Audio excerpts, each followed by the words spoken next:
27 vite pas masakrës së 22 majit në Vushtre, dhimbja mbetet e gjallë.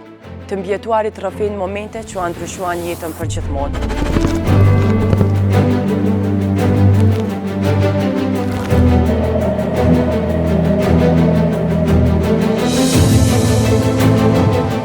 Dafina Melenica Muzaqe, vetëm 7 vjeç atëherë, humbi baban e saj dhe 4 anëtar të familjes. Si sot, e maj men fytyrën e tij dhe fjalët që i tha nanës. Këqyre qikën, maje. Në atë moment e shtyn me automat në shpinë dhe fotën në shtëpinë ku i kishin mbledhur të gjithë. Këto janë kujtime që nuk fshihen kurrë. Ajo thot se edhe sot, si nën e 3 fëmijëve, mungesa e babait vazhdon ta përcjell çdo ditë. Sa herë që i shoh fëmijët e mi duke u përqafuar me babain e tyre, e ndjej përsëri atë boshllëk që nuk është larguar asnjëherë. Për Myrtezi Dallkon, i cili humbi 4 anëtar të familjes, 22 maji mbetet dita më e rëndë e jetës së tij. Ai kujton momentin kur para syve të familjarëve u vras Shefke Dallko. Ky moment i vrasjes së Shefkiut dhe tortura ndaj familjes nuk mund të harrohen kurrë dhe mbeten një plagë përjashme shpirtërore për familjen tonë. Ai thot se dhimbja u rikthye edhe më e rëndë kur trupat e familjarëve të tij u kthye nga Bajtanica. Edhe pse rivarrimi na dha një lloj qetësie shpirtërore, e vërteta është se kjo plagë mbetet e hapur.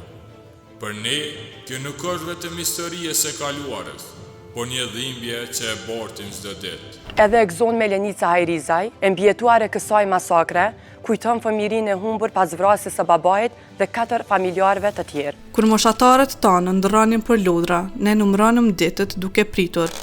Ku është babai? Apo vjen? Sipas saj, rritja pa baban dhe vetëm nën kujdesin e nënës ka qenë jashtëzakonisht e vështirë, pasi nëna e tyre duhej të rriste dhe të shkollante e vetë me 3 vajza. Plagët emocionale vazhdojnë ende sot, për me kalimin e kohës ka mësuar t'i përballoj, duke i kthyer në forcë për të vazhduar përpara dhe për të mbajtur gjallë kujtimin e familjarëve të mi.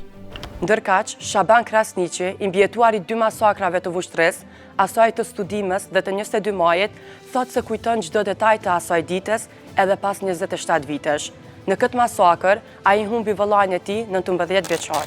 Ajo që e dallon këtë masakër nga të tjerat është fakti që në raportet e mjekësisë ndërkombëtare për shumicën konstatuoi i ekzekutuar me plon në ballë. Fillimisht u mendua se po e plaçkesni, por e vërteta e hidhur doli me vonë, ku fomat e të masakruarve ishin mbartur në Batajnicë. Krasniqi shpreh zhgënjimin që sipas tij, institucionet nuk e kanë trajtuar siç duhet këtë krem, duke kërkuar që shtëpia ku ndodhi ekzekutimi të shndrohet në muze kujtese për viktimat. Ruajtja e kujtesës për këtë ngjarje tragjike është obligim moral dhe shtetëror, që brezat e ri të kenë në mendje dhe si dëshmi para botës për këtë masakër. Plagët e kësaj masakre nuk janë vetëm pjesë e së kaluarës, por realiteti që vazhdon të jetojë çdo ditë te familjarët e viktimave.